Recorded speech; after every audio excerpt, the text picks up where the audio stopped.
Bismillahirrahmanirrahim. Assalamualaikum warahmatullahi wabarakatuh. Jumpa lagi dengan saya di Abil Maiwa Channel.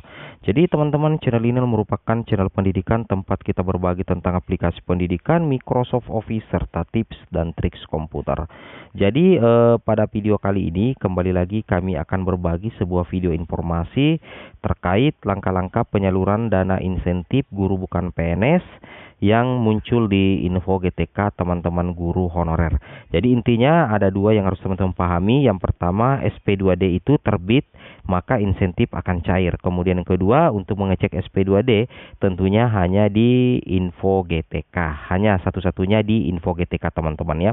Nah, langkah-langkah penyaluran dana insentif guru bukan PNS kami akan coba bahas di sini. Mungkin ada kesalahan sedikit, mohon dimaafkan karena kami mencoba sesuai dengan pengalaman atau realitas yang kemarin-kemarin tentang teknik pencairan, langkah-langkah penyaluran dana insentif guru bukan PNS, kecuali kalau memang tahun ini ada aturan barunya untuk langkah-langkah penyaluran. Oke, kita langsung saja ke videonya. Untuk langkah-langkah penyalurannya, teman-teman perhatikan. Yang pertama, untuk bisa penyaluran pencairan tunjangannya itu tentunya teman-teman harus cek dulu info GTK. Kalau di info GTK itu muncul pembayaran insentif guru bukan PNS seperti ini tampilannya, maka ada harapan besar ya, ada harapan besar atau besar kemungkinan bahwa teman-teman akan mendapatkan insentif guru bukan PNS karena ini sudah muncul SPM, nomor SPM, dan sisa menunggu nomor SP2D dan tanggal SP2D terbit di info GTK. Tapi kalau sudah muncul kolom pembayaran insentif guru bukan PNS di info GTK, itu sudah teman-teman masuk ke dalam nominasi kuat untuk penerima insentif guru bukan PNS. Seperti itu teman-teman ya. Nah, sekarang kita coba lanjut lagi ke informasi berikutnya.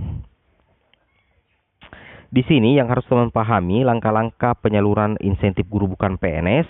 Yang pertama itu adalah Ditjen GTK menentukan kuota ya. Jadi di sini teman-teman harus paham bahwasanya Ditjen GTK itu menentukan kuota dan calon penerima insentif dan dikirimkan ke Dinas Pendidikan Provinsi Kabupaten Kota untuk disosialisasikan. Nah, di sini yang jadi pertanyaan besar dari admin sendiri. Bagaimana cara untuk Ditjen GTK untuk menentukan kuota dan calon penerima insentif, karena banyak keluhan dari teman-teman memenuhi syarat tetapi tidak menjadi nominasi penerima. Nah, ini hanya Ditjen GTK atau Kemendikbud yang mengetahui alasan terkait penentuan kuota dan calon. Yang jelasnya intinya untuk kuota itu pastinya terbatas teman-teman ya, tidak semuanya guru bukan PNS itu menerima insentif ini. Jadi hanya sebagian saja yang bisa menerima. Meskipun banyak teman-teman guru honorer yang memenuhi syarat. Ya, seperti itu teman-teman ya. Itu yang teman-teman harus pahami dan harus teman-teman pahami. Jadi langkah-langkah penyaluran yang pertama, kita ulangi. Yang pertama, Ditjen GTK menentukan kuota dan calon penerima insentif dan dikirimkan ke Dinas Pendidikan Provinsi Kabupaten Kota untuk disosialisasikan. Seperti itu ya. Jadi ada sosialisasi juga sih sebenarnya teman-teman ya, wajib. Kemudian yang kedua, langkah-langkah yang kedua adalah Dinas Pendidikan. Kemudian nantinya tentunya ini dikembalikan lagi ke Dinas Pendidikan ya. Setelah kuota ditentukan oleh pusat, maka dikembalikan ke Dinas Pendidikan untuk menentukan calon penerima insentif sesuai dengan kuota. Nah, jadi tentunya ada kuota teman-teman ya, tentunya ada kuota. Dinas Pendidikan menentukan calon penerima insentif sesuai dengan kuota. Jadi memang apa yang admin katakan tadi bahwasanya tidak semuanya guru honorer itu mendapatkan karena itu disesuaikan dengan kuota. Nah, jadi kuotanya terbatas. Jadi di sini Dinas Pendidikan akan selektif untuk menentukan calon penerima insentifnya kan. Kemudian tentunya itu disesuaikan dengan kuota teman-teman ya.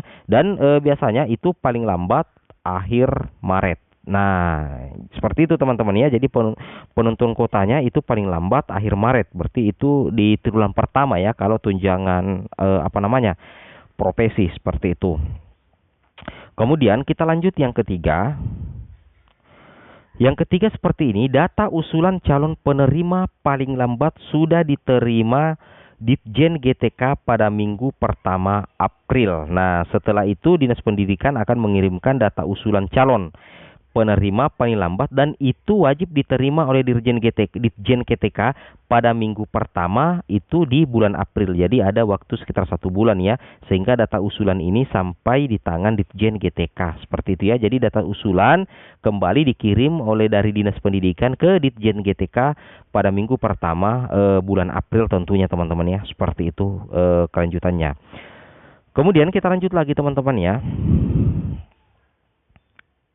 Nah, di poin keempat di sini, teman-teman harus pahami bahwa apabila terdapat perubahan data calon penerima, Dinas Pendidikan dapat mengusulkan perbaikan data. Nah, jadi apabila terdapat perubahan data calon penerima, maka Dinas Pendidikan dapat mengusulkan perbaikan data.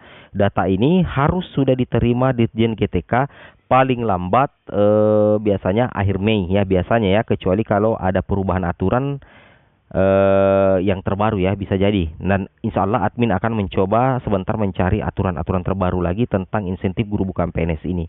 Seperti itu teman-teman ya. Jadi di poin keempat ini, apabila terdapat perubahan data calon penerima, maka Dinas Pendidikan dapat mengusulkan perbaikan data.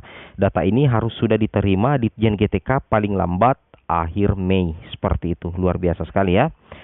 Cukup rapi caranya teman-teman ya. Kemudian di poin ke-5 dan ke-6 di sini langsung ya, penerbitan surat keputusan atau SK penerima insentif yang memenuhi syarat. Jadi nantinya di langkah ke-5 untuk penyalurannya akan ada penerbitan surat keputusan teman-teman ya, atau SK penerima insentif yang memenuhi syarat. Setelah itu di poin ke-6 nantinya ada penyiapan berkas penyaluran dana insentif ke kantor perbendaharaan kas negara atau KPPN ya, seperti itu ya.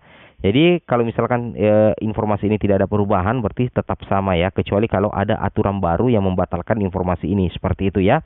Jadi penerbitan surat keputusan SK penerima insentif yang memenuhi syarat. Kemudian di poin ke-6, penyiapan berkas penyaluran dana insentif ke kantor perbendaharaan kas negara atau tentunya KPPN teman-teman ya, seperti itu. Nah, sekarang kita lanjut lagi.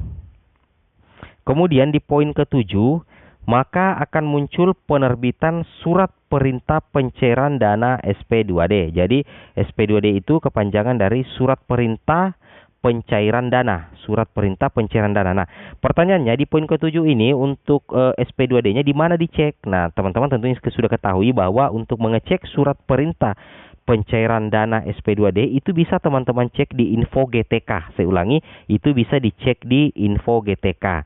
Nah, setelah itu di poin ke-8, penyampaian surat penyaluran dana SPPN kepada bank penampung atau bank penyalur.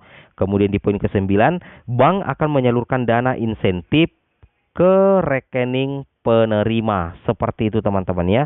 Nah, bank akan menyalurkan dana insentif ke rekening penerima. Seperti itu. Kemudian kita lanjut lagi. Yang terakhir di sini teman-teman, untuk pembayaran insentif guru bukan PNS itu untuk semester 1 biasanya lambat ya. Awal Juli, paling lambat awal Juli. Biasanya molor juga, biasanya maju ke depan teman-teman yang seperti itu. Itu tergantung dari pusat saja ya. Nah, kemudian untuk pembayaran semester kedua itu paling lambat minggu kedua Desember. Nah, ini sudah bulan Desember. Nah, kemarin ada teman-teman yang memposting bahwa sudah ada SP2D di info GTK-nya. Makanya di sini untuk pembayaran semester 2 tepat teman-teman ya, paling lambat minggu kedua Desember. Nah, ada teman-teman yang sudah memposting kemarin terkait insentif guru bukan PNS yang sudah muncul di info GTK-nya. Jadi kemungkinan pembayarannya nanti itu adalah minggu kedua bulan Desember. Seperti itu teman-teman ya. Oke, mungkin cukup sampai di sini videonya. Semoga bermanfaat, dan jika misalkan ada perubahan informasi, tolong komen di kolom komentar. Insya Allah kami akan memperbarui video-video kami sebelumnya. Oke, assalamualaikum warahmatullahi wabarakatuh.